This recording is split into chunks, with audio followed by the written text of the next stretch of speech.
गुड़गांव के सेक्टर 57 में, जहां कल रात को सोते हुए निहत्थे लोगों के ऊपर, जिसमें जैसे मैंने आपको बताया मौलाना मोहम्मद साद मकतूल हाफिज़ मरहूम जिनको मार डाला गया, आज उनका पोस्टमार्टम के बाद में उनकी बॉडी को उनके जो आबाई सूबा है सीतामढ़ी बिहार, वहाँ भेज दिया गया। इस काम के लिए सबसे पहले जमीयत उलमा हिंद आगे आई। जमीयत उलमा हिंद का डेलीगेशन आज सबसे पहले आज सुबह गुड़गांव पहुंच गया। सेक्टर 12 में जो मॉर्चरी है, जहां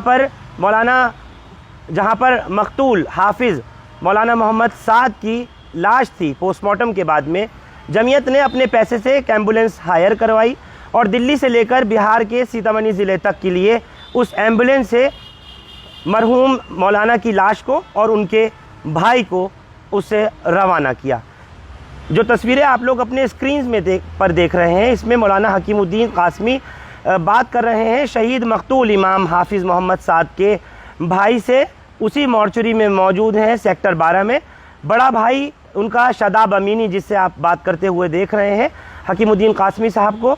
और मैं आपको ये भी बताना चाहता हूँ कि कुछ टाइम पहले ही इस मस्जिद अंजुमन की इनको इमामत मिली थी शहीद मकतूल इमाम हाफिज़ मोहम्मद साद को। इनके 3 भाई और 4 बहनें हैं और एक बहन इनकी ज़ेर इलाज है। हैरानी होती है ये सब कुछ देख करके कि किस तरह से ये तमाम हालात पेश आ रहे हैं। सत्ता के लोभियों को कितनी और नफ़रत चाहिए और कितने लोगों का खून चाहिए, कितने लोग जाँ बहक होंगे, कितने हिंदू, कितने मुसलमान, कितने दलित, कितने सिख, कितने ईसाई मारे जाएंगे। और कब तक, सवाल यह है कि कब तक देश में इस तरीके की जो नफ़रत की राजनीति है वो इस वक्त पूरे चरम पर है। अगर मैं कहूँ कि ये नफ़रत की पराकाष्ठा है, यानी अब इंतहा है, तो गलत नहीं होगा। एक के बाद एक भारत में अलग अलग जगहों पर खून, कत्लेआम, कत्ल गारत और इस तरीके की वारदातें, जिसकी जितनी भर्त्सना, जितनी मजम्मत की जाए उतनी कम है। हम देख रहे हैं ना कल किस तरह से हुआ। जयपुर मुंबई ट्रेन में हमने देखा कि उस आरपीएफ के, उस रेलवे प्रोटेक्शन फोर्स के जवान ने, चेतन सिंह जिसका नाम, जो हाथरस का रहने वाला, उसके ज़ुबान से क्या निकल रहा था सुन रहे थे आप? ना तो उसने अपने एएसआई को छोड़ा जो उसका सीनियर था, और ना उसने उन 3 मुसलमानों को छोड़ा। भारत में रहना होगा तो योगी मोदी कहना होगा। अरे भाई, ये कहाँ तक का तुक और कहाँ तक का सवाल है, इसको कैसे जस्टिफाई करोगे? और पूरे देश, पूरी दुनिया सब कुछ देख रही है, फिर भी सब खामोश हैं। हमने देखा मेवात में जो हालात थे, कोशिश की कि आगे तक पहुँचे, नूह में नहीं पहुँच सके। कर्फ्यू लगा हुआ है, दर्जनों एफआईआर हो चुकी हैं, 100 से ज़्यादा लोगों की गिरफ्तारी हो चुकी है। और एक इमाम जिनको कल मस्जिद अंजुमन है सेक्टर 57, सेक्टर 57 गुड़गांव में, वहाँ घुस कर के मार डाला गया, गोली मारी गई, मस्जिद को जला दिया गया। और इमाम समेत कुल अब तक मरने वालों की तादाद 6 हो चुकी है, जिसमें 2 होमगार्ड के जवान भी शामिल हैं। आखिर ये कब तक होगा? हमने सुना था ना सत्यपाल मलिक का, जो पूर्व गवर्नर थे जम्मू कश्मीर के, क्या कहा था उन्होंने कि पुलवामा हमला हुआ नहीं था, कराया गया था। ऐसा हम नहीं कह रहे, सत्यपाल मलिक ने कहा था। और उन्होंने ये भी कहा था कि 2024 के आने से पहले न जाने कितने ही खून खराबे होंगे, न जाने कितने ही सांप्रदायिक दंगे होंगे, माहौल के अंदर, फिजा में और कितना जहर घोला जाएगा, बहुत कुछ कहा था। खैर, एक दिन आता है, चला जाता है, कोई दूसरा मुद्दा अगले दिन जन्म ले लेता है, फिर लोग उसकी बात करने और सोचने लगते हैं। प्रजामंडल यात्रा कोई पहली बार नहीं निकली, न निकल रही थी, ऐसा भी नहीं था, सालों से निकलती आ रही है। लेकिन फिर क्या कुछ था, इसकी वजह नहीं जानना चाहेगा मीडिया। भांड मीडिया, भोंपू मीडिया, बजाय उस मुद्दे को बताने के कि कौन इसके पीछे की वजह रहे, जिनकी वजह से प्रजामंडल यात्रा निकालने के दौरान इतना सब कुछ हंगामा हुआ, किसकी वजह से ये सब कुछ हुआ, किसने इतना उकसाया और किसने हालात ऐसे पैदा किए थे कि जिन लोगों की वजह से ये सब हुआ। पत्थरबाजी, आगजनी, गोलियां मारी गईं, हालात ख़राब किए गए, जिम्मेदार कौन है ये भी तो देखना चाहिए। सबसे पहले देखिए हमारे सहयोगी मेवात लाइव से, जिन्होंने पूरी रिपोर्ट पेश की है।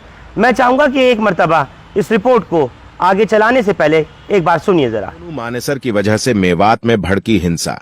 आज नूह जिले में हिंदू संगठनों द्वारा ब्रजा मंडल यात्रा निकाली जा रही थी, जिसमें बजरंग दल के लोग भी शामिल थे। यात्रा से एक दिन पहले मोनू मानेसर सोशल मीडिया पर वीडियो अपलोड कर मेवात जाने के लिए लोगों से अपील करते हैं। ये वही मोनू मानेसर है जिस पर नासिर, जुनैद और वारिस की हत्या के आरोप लगते रहे हैं। उसी बिना पर हिंदू समाज के लोग तलवारें लहराते हुए मेवात के नूह जिला में इंटर हुए और नूह जिले के बाजार, बस अड्डा जैसी जगह पर भड़काऊ नारे लगाते हुए आए। मेवात के लोगों का कहना है कि ब्रजा मंडल यात्रा में शामिल लोग लगभग 150 कारें व मोटरसाइकिल और हथियारों संग आते हैं। अब सवाल ये उठता है कि हथियारों संग कौन सी धार्मिक यात्रा संपन्न होती है। लोगों का कहना है कि मेन स्ट्रीम मीडिया एक तरफा न्यूज दिखाने में लगा हुआ है कि यात्रा पर पथराव हुआ है, जबकि हकीकत ये है मोनू मानेसर के यात्रा में शामिल होने से नाराज लोगों ने विरोध प्रदर्शन किया।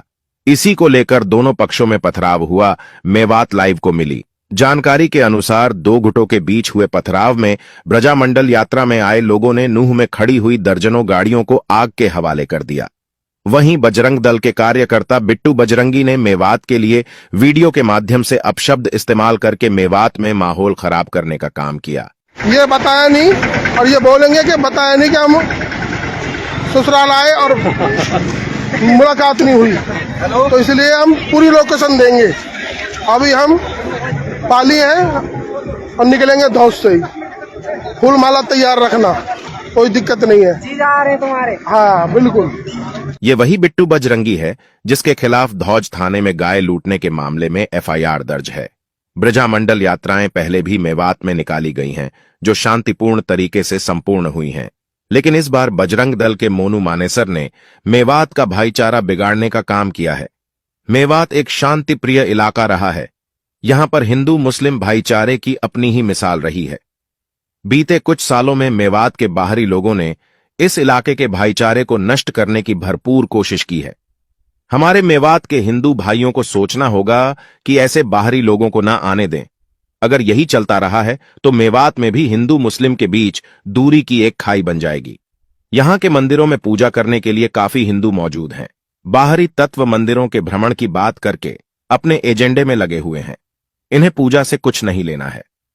गाय के नाम पर निर्दोष मुसलमान को जिंदा जलाकर भला कोई कैसे धार्मिक हो सकता है? वक्त समझने का है। आज भी हम मेवात के हिंदू मुस्लिमों के पास मेवात को बचाने के रास्ते हैं। मेवात को राजनीतिक लाभ की भूमि न बनने दे। मेवात को राजनीतिक सत्ता के भूखे लोगों के लिए आग की भूमि न बनने दें। हमने पहले ही अवगत कराया था कि मोनू मानेसर के मेवात आने से माहौल तनावपूर्ण हो सकता है। लोग उसके आने का विरोध कर रहे हैं। पुलिस को इस बात की जानकारी होते हुए भी उनके कान पर जूं तक नहीं रेंगी। सुना आपने गौर से? साफ तौर पर इस पूरे दंगे के 2 मास्टरमाइंड, ये जिनमें से एक मोनू मानेसर, जिसकी गिरफ्तारी आज तक नहीं हो सकी। सबसे पहले तो मोनू मानेसर की उस वीडियो को सुनिए जो अभी तक पुलिस की गिरफ्त से बाहर था, नासिर और जुनैद के हत्याकांड के बाद से। एक तो उसको सुनिए और उसके बाद फिर बिट्टू बजरंगी की पूरी बाइट सुनिए, जिसके बाद ये सब कुछ तनाज़ा और इतना सब मसला हुआ कि जिसमें मौलाना मोहम्मद साद की जान भी चली गई। जय गौ माता, जय श्री राम। मैं आपका भाई मोनू मानेसर, बजरंग दल प्रांत गोरक्षा प्रमुख, बजरंग दल हरियाणा से सभी भाइयों को बड़ी खुशी के साथ बताया जा रहा है 31/7/2023 दिन सोमवार को मेवात ब्रज मंडल यात्रा है। सभी भाई बढ़ चढ़कर हिस्सा ले और बढ़ चढ़कर मेवात के सभी मंदिरों में जाएं, तो ज्यादा से ज्यादा संख्या में सभी भाई जाएं। हम खुद यात्रा में शामिल रहेंगे और हमारी पूरी टीम वो यात्रा में शामिल रहेगी। तो सभी भाई जोरों शोरों से गौ माता का नाम लेकर, प्रभु श्री राम का नाम लेकर और मेवात यात्रा में बढ़ चढ़कर हिस्सा ले। जय गौ माता, जय श्री राम, जय सभी भाइयों की जय हो, जय हो, जय। लोकेशन दे दूं उनको, मैं कहाँ आ रहा हूँ। नहीं ये बोलेंगे कि बताया नहीं, ये बताया नहीं और ये बोलेंगे कि बताया नहीं कि हम ससुराल आए और मुलाकात नहीं हुई, तो इसलिए हम पूरी लोकेशन देंगे। अभी हम पाली हैं और निकलेंगे धौस से ही। फूल माला तैयार रखना, कोई दिक्कत नहीं है। चीज आ रहे तुम्हारे? हाँ बिल्कुल। क्योंकि ये बोलते हैं ना कि बताना नहीं, निकल गए जी, बताया नहीं, पूछा नहीं। ये सारे मुलाकात करने के लिए और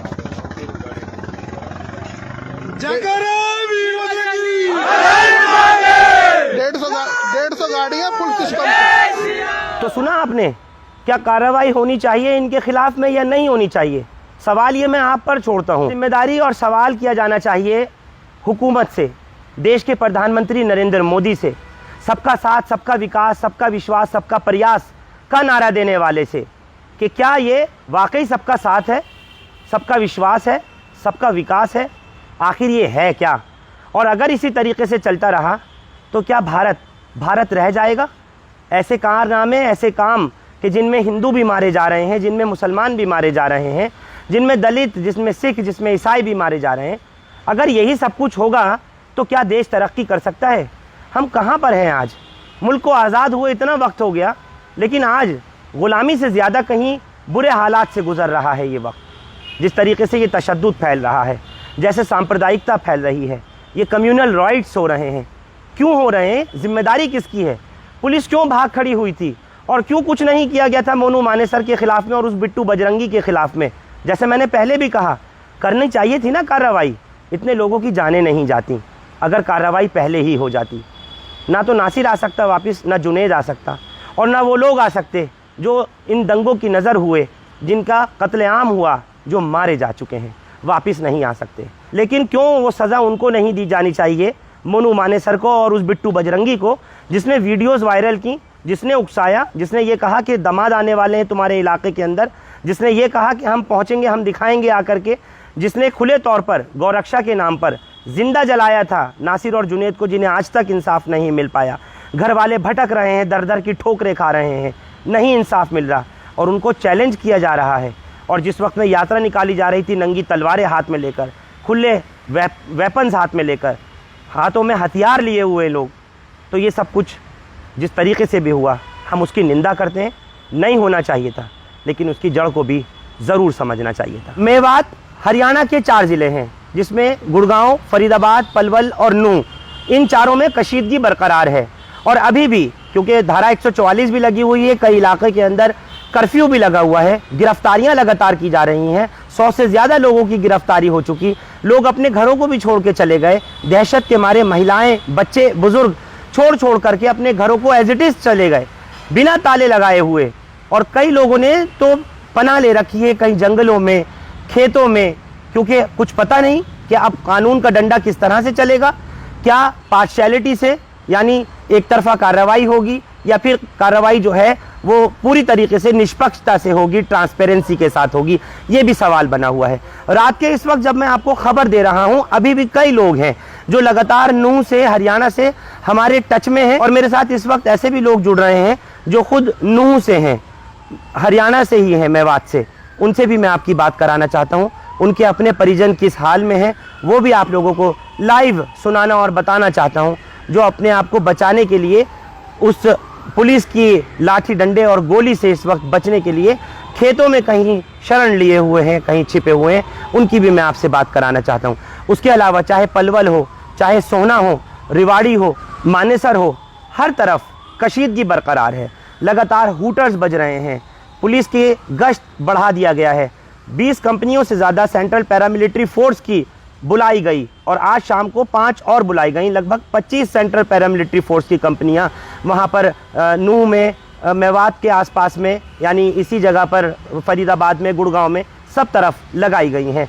लोकल पुलिस के साथ में, लोकल इंटेलिजेंस के साथ में छापामारी की कार्रवाई और गिरफ्तारी की कार्रवाई चल रही है।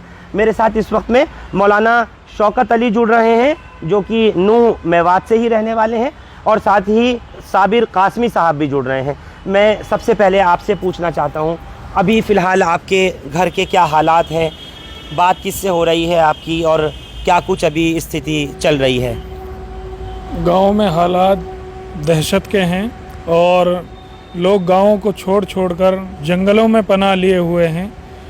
खौफ इतना तारी है कि उनको ये लग रहा है कि कभी भी यहाँ रेड पड़ सकती है और हमको उठाया जा सकता है।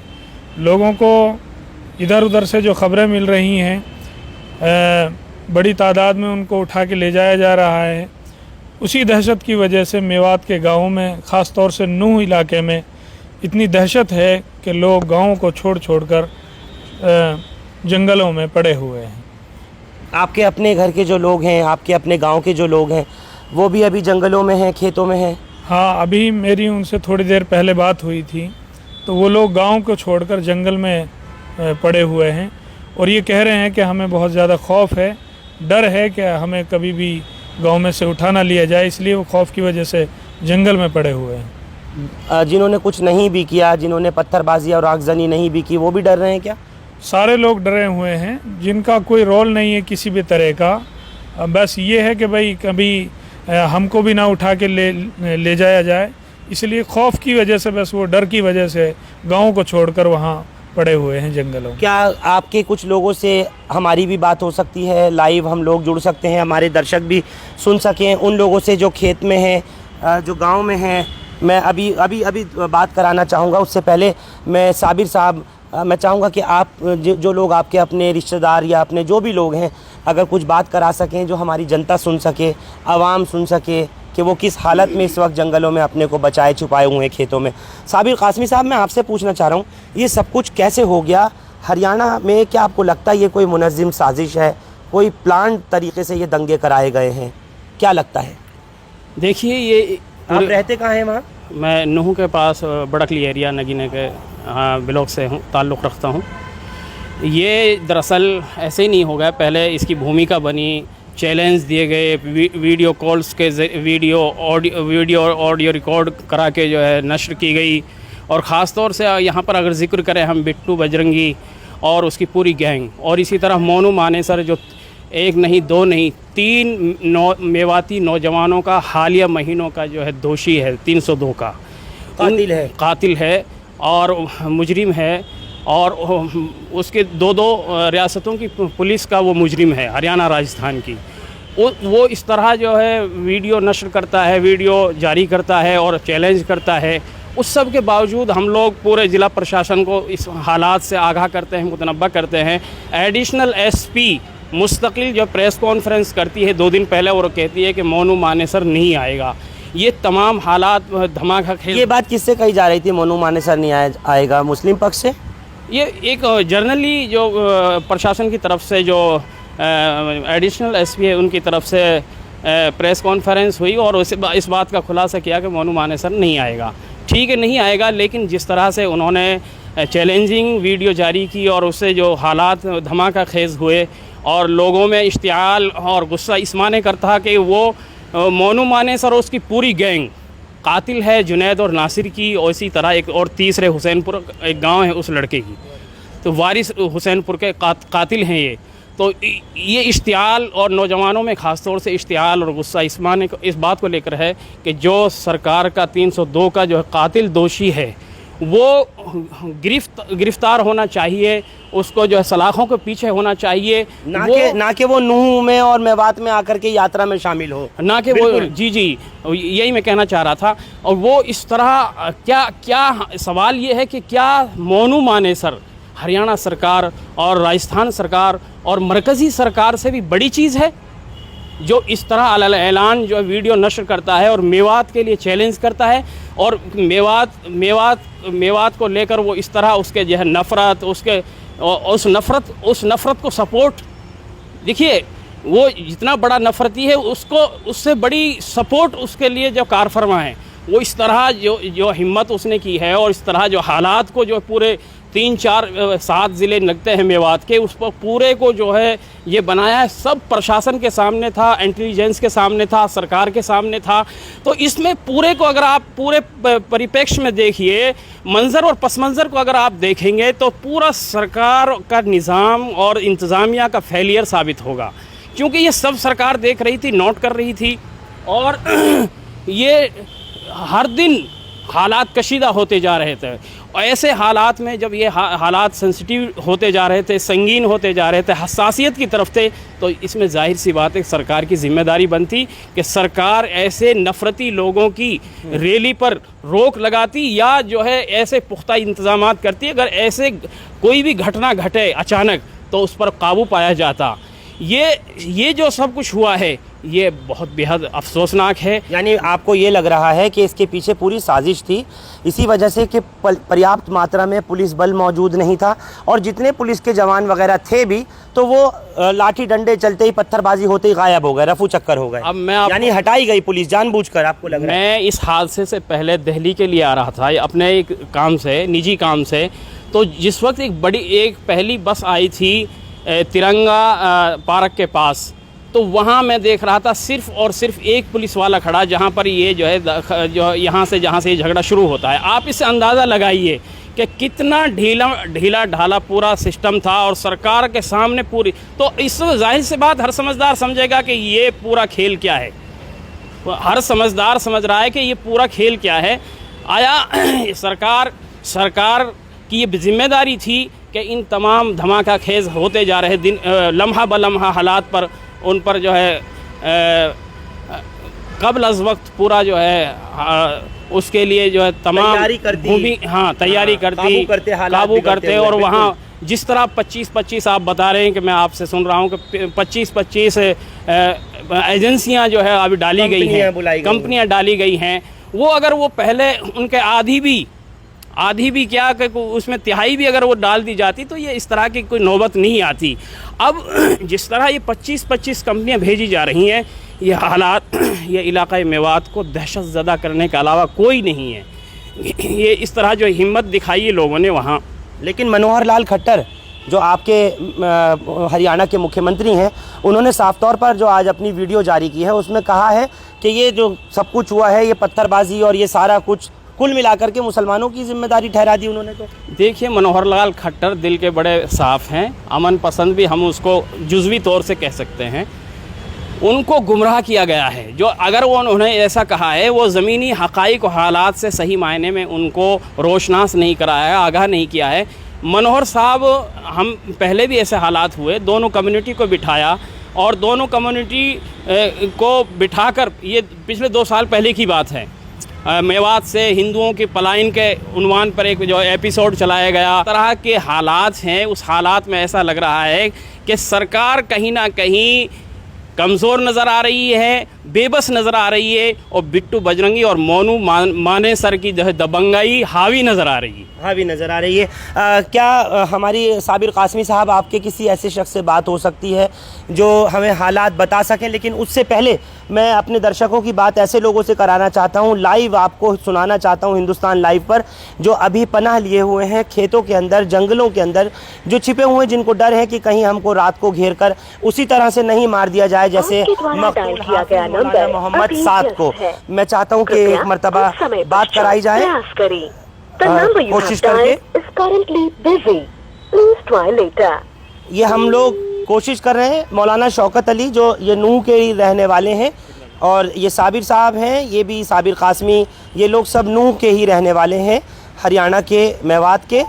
हम कोशिश कर रहे हैं कि किसी तरह से लाइव बात हो सके उन लोगों से जो अपने को कहीं किसी महफूज जगह पे रखे हुए हैं। जी बात करें, बताएं इनको। शाहिद जी, जंगल में हो आप लोग अब? जी जंगल में जी, पूरा गांव जंगल में है। कम से कम जंगल में निकला पड़ा जी 3000 आदमी। हालात और बहुत हम बात करना चाहते हैं, इन्हें बताइए। हालात बहुत नाजुक हुए पड़े हैं जी। यहाँ बिल्कुल बहुत गंभीर स्थिति हुई पड़ी है। पुलिस ने सेवा कर रहा है पूरी मेवात। बहुत ज्यादा नाजुक हालात हुए पड़े, जंगलों में पड़े हैं, मच्छरों में, कीड़ों मकोड़े में पड़े हैं जी, बहुत ज्यादा परेशानी में। आपसे कुछ बात करना चाहते हैं, उनसे बात कीजिए। क्या नाम है इनका? जी मोहम्मद शाहिद है जी मेरा नाम। शाहिद, मैं हिंदुस्तान लाइव से फरहान याहिया बोल रहा हूँ, दिल्ली से। जी सर। मैं पूछना चाहता हूँ, अभी आप लोग नूह में किस जगह हैं, कौन से खेतों में हैं, कौन से जंगलों में हैं? आपने अपने गांव घर को बिल्कुल छोड़ रखा है, किस तरह का डर है आपको? जी सर, बहुत ज्यादा डर है जी, परेशान बहुत कर रही है पुलिस। आप रोइए मत, अपनी बात रखिए। लोग सुन रहे हैं आपको, तमाम दर्शक सुन रहे हैं आपको, दुनिया देख रही है। इस वक्त जो हमारे गांव का जंगल है, पूरा गांव उस जंगल में पड़ा हुआ है। कम से कम 3000 आदमी बाहर पड़े हुए हैं सर। काफी पुलिस एकदम रेड डालती है। कई 10-12 गांव अभी नूह के आसपास पे रेड जोन में ले रखे हैं, उनमें रेड डालती है। तो पुलिस जब पब्लिक भागने की कोशिश करती है, फायर करती है। नंगली पड़ोस में एक गांव है, वहां भी फायरिंग की थी पुलिस ने, तो लोग वहां से भागने लगे तो डर की वजह से, तो उनको वहां से 10-12 लड़कों को एकदम अरेस्ट करके ले गए और सबको हवालात में बंद कर गए। ये हम सुनने में तो ये आ रहा है कि बिना कपड़ों के हवालात में सिर्फ निक्कर में पटक रखा है उनको सर। और सर पूरे जंगल में पानी भरा हुआ है। इस वक्त बहुत ज्यादा परेशानी की हालत में है, मेवात के लोग बहुत ज्यादा परेशानी की हालत में है। तो शाहिद, आपके साथ में कितने लोग हैं और अब तक गिरफ्तारी कितनों की हो चुकी है, कुछ ये पता चल पाया है? अब तक गिरफ्तारी की कम से भी कम 200 लोगों की गिरफ्तारी हो चुकी होगी जी, जो सच्चाई है। और जहां अभी कभी तो सुबह में 4 बजे रेड डालते हैं, कभी दिन में रेड डालते हैं। बहरहाल कभी भी बहुत दहशत में है पूरी मेवात के लोग। कल से खाना नहीं देखा, सब जंगल में पानियों में मच्छरों में पड़े हुए हैं सर। इनमें बच्चे भी हैं, महिलाएं भी हैं, सब लोग शामिल हैं, बुजुर्ग और बीमार लोग भी हैं जी। बीमार लोग भी, छोटे छोटे बच्चों की परेशानी लगी हुई है, उनको कहाँ ले जाएं? तो पुलिस के अधिकारियों से बात नहीं हो पाई कि जो लोग बेकसूर हैं उनको भी पकड़ रहे हैं क्या? कोई सुनाई नहीं कर रहा। यहाँ मीडिया बहुत नहीं है जी, दूर दूर तक भी मीडिया वाले नहीं है यहाँ। किससे बात करें, किसके जरिए बात करें उनसे जी? तो आप लोग अंधेरे में ही हो जी? पूरी तरह अंधेरे में हो जंगल में इस टाइम? पूरी तरह अंधेरे में है जी, लाइट की कोई रोशनी नहीं है यहाँ पे। इस वक्त पीछे खेतों में पड़े हैं जी, खेतों में पड़े पानी में। गांव से कम 3 किलोमीटर दूर पड़े हैं जी। किस बात का डर है आपको शाहिद? ये पुलिस जो दंगे हुए थे, जो झगड़ा हुआ था, उसमें किसी का नाम हो या ना हो, किसी की कोई जान हो पहचान हो, कोई मत हो, सबको एक साथ रवैया इख्तियार करके अरेस्ट कर रहे हैं लोग। इस बात का खौफ है। आपके साथ में कुछ और लोग हैं जो इस वक्त में आपके साथ जंगलों में, खेत में, जिनसे आप बात करा सको 1-2 लोगों से? बहुत लोग, काफी लोग हैं जी। बात कराइए किसी और साहब से, नाम बताइए उनका। सर मेरा नाम मोहम्मद इलियास है, मैं यहीं जंगल में पड़ा हुआ हूँ सबके साथ में। इलियास? और जी सर, आपके किसी को पकड़ा तो नहीं है? आप लोग तो कोई दंगे में नहीं थे? नहीं, हम दंगे में कुछ नहीं है सर। हमारे यहाँ पर ऐसा दंगे वंगे का इससे तो कोई दूर दूर तक का ताल्लुक नहीं है। बस ये है कि एक तरह का खौफ है, दहशत है लोगों में। दहशत पुलिस से है या दहशत आपको उनवादी भीड़ से है, या आपको उन दंगाइयों से डर लग रहा है कि कोई आके आग ना लगा दे, मार ना डाले, उनसे डर लग रहा है? किससे डर लग रहा है सर? फिलहाल तो पुलिस से दहशत में है हम लोग। पुलिस रेड पाड़ रही है, जहाँ पर जैसा चाहे जिसको चाहे पकड़ लेती है, बगैर सबूत, बगैर हवाले के। कोई भी कैफ मुत्तफक जहाँ जो भी लोग होते हैं सबको पकड़ लेती है। बच्चे हैं, बच्चों को भी लिया है। आप नूह जिला में ही रहते हैं? जी। कितने गांव हैं नूह जिला के जो इस तरह के उससे प्रभावित हैं, जो लोग अपने? नूह जिला का पूरा इलाका है जी। नूह डिस्ट्रिक्ट में जितने लगते हैं सभी है, नूह डिस्ट्रिक्ट पूरा मुकम्मल। आपके साथ में आपकी बीवी, बच्चे, सब लोग शामिल हैं? वो इसकी बीवी तो नहीं है जी फिलहाल। सर मेरी बीवी तो नहीं है, लेकिन यहाँ पर सब लोग हैं, सब तरह के। अच्छा, बच्चे, औरतें। अच्छा, मुझे एक बात और बताइए, आप लोगों ने घरों को ऐसे ही खुला छोड़ रखा है इस समय अपने गाँव में? घर का हम घर क्या बस दरवाजा बंद है, बाकी हमें उनके बारे में कुछ पता नहीं क्या हाल है वहाँ का। और आप बता रहे हैं आप लोगों ने कुछ नहीं खाया पिया कल से लेकर ये वक्त आ गया, कोई मदद नहीं आ रही, कुछ नहीं आ रही? हाँ, कुछ भी नहीं है सर। ठीक है, बहुत शुक्रिया हमसे बात करने के लिए, और हमारी कोशिश है कि किसी तरह कोई मदद आप तक पहुंच पाए। ज़िला नूह से हमारे साथ एडवोकेट रमज़ान चौधरी जुड़ने जा रहे हैं, जो इस वक्त वहीं पर मौजूद हैं। मैं चाहूँगा एक बार उनको कॉल लगाई जाए और उसके बाद फिर बात की जाए। एडवोकेट रमज़ान साहब बोल रहे हैं नूह से? जी, नूह से। मैं फरहान याहिया बोल रहा हूँ हिंदुस्तान लाइव से। जी।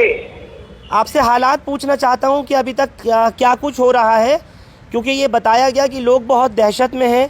अपने को लोगों ने घरों को पूरा छोड़ दिया है, घरों में ताले तक नहीं लगे हुए हैं। अपने बीवी बच्चों को लेके लोग खेतों में जंगलों में शरण लिए हुए हैं कि कहीं पुलिस ना रात में आकर के पकड़ ले, नाहक किसी को नहीं उठा ले, गिरफ्तारियां ना हो जाएं। और दूसरी तरफ एक डर ये भी लगा हुआ है कि कहीं कोई जो उनवादी भीड़ है वो लोग आके ना मारें।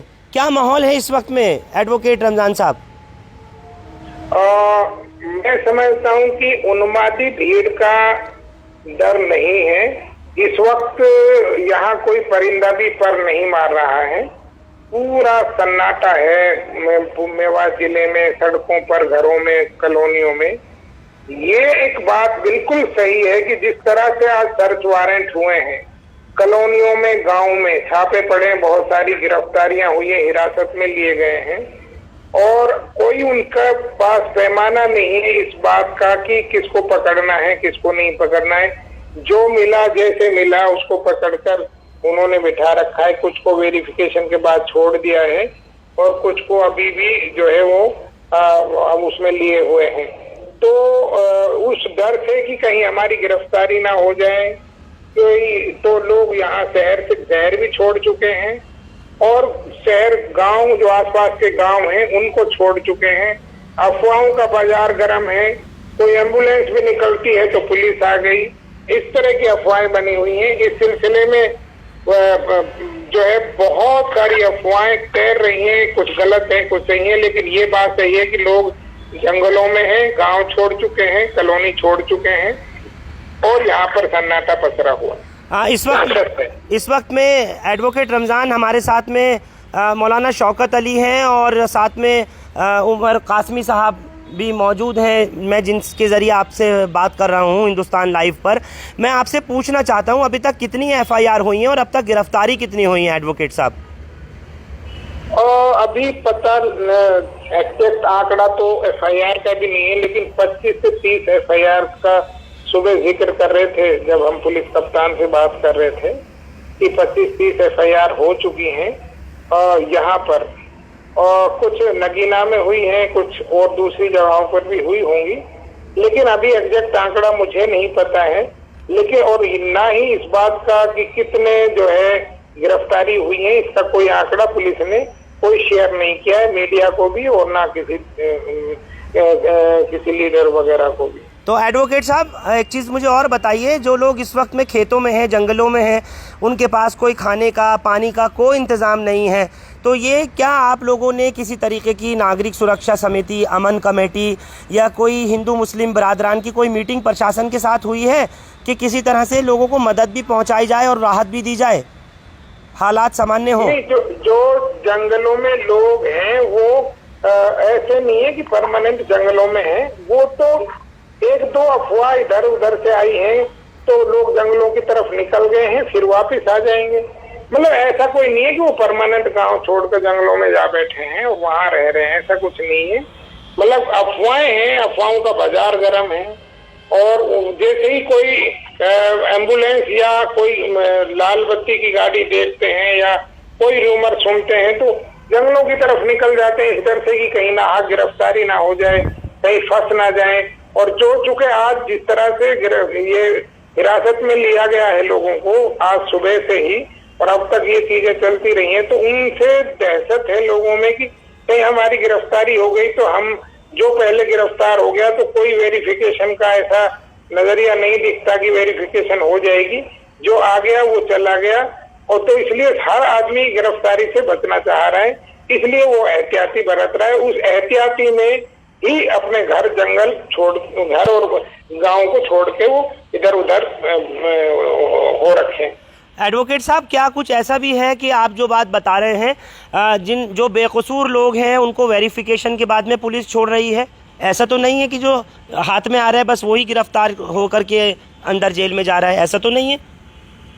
और देखिए, अभी तक बहुत सारे ऐसे लोगों की खबरें मिल रही हैं जो जाहिरी तौर पर हमको नहीं लगते कि वो कसूरवार होंगे, लेकिन अब ये तो पुलिस किस आधार पर उनको छोड़ रही है, किस आधार पर गिरफ्तार करी है, ये हमको इसकी जानकारी बिल्कुल नहीं है। हमने इस सिलसिले में पुलिस प्रशासन से बात की है, तो उन्होंने कहा है कि हम ये सही है कि हम कई बार बेगुनाह लोग भी हमारे साथ आ जाते हैं, लेकिन हम वेरिफिकेशन करने के बाद जिनका वीडियो में जो वीडियो में दंगे में नहीं है जी, उनको हम गिरफ्तार नहीं डालेंगे, ऐसा पुलिस प्रशासन का कहना था। मतलब क्योंकि खास तौर पर आज जब बात हुई हमारी तमाम 30 कमेटी में भी, और 30 कमेटी के बाद भी जब ये शिकायतें आम होने लगी, सारे लोग शिकायतें करने लगे, तो हमने पुलिस प्रशासन से स्पेशल बात की है। योगेंद्र यादव भी थे, जाकिर हुसैन साहब, आफ्ताब साहब, तैयब हुसैन घासेडिया साहब और तमाम लोग हम साथ थे।